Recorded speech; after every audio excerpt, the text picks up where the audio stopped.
शिबू सरगम official presents.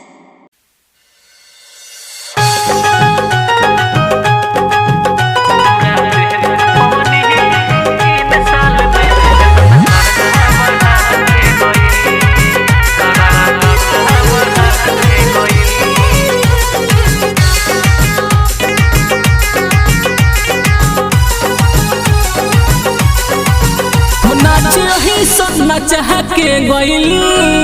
हो पीले यही सब बढ़ा के गइल अजल देना पवनी 3 साल में इतना कर्जा बढ़ा के गइल अजल देना पवनी 3 साल में इतना कर्जा बढ़ा के गइल हो नाच यही सब चाह के गइल हो पीले यही सब बढ़ा के गइल देना पवनी 4 साल में इतना कर्जा बढ़ा के गई पूरा देना पवनी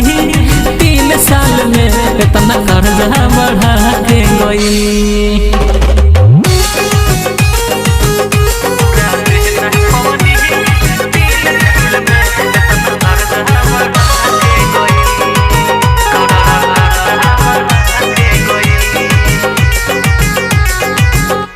देना हंस जब नजर मिला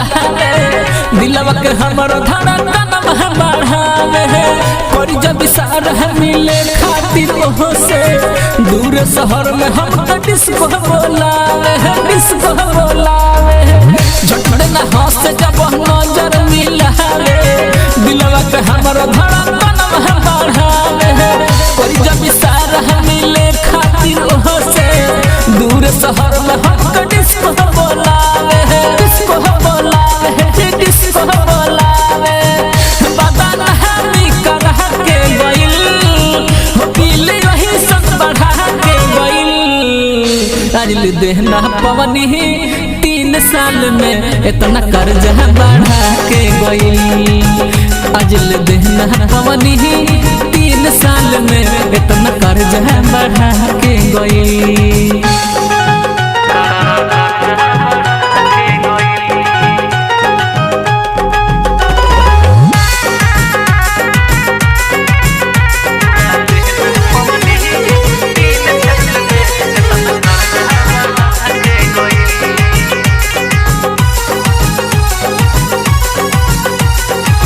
भैले कंगाल शिबू परे खातिर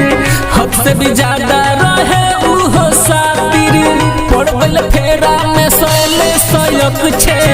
सब कुछ देखे ओके मन ले जागिर भैले कंगाल शिबू परे खातिर हद से भी ज्यादा रहे उहो सातिर पड़ गइल फेरा में सोले सदी सब कुछ देखे ओके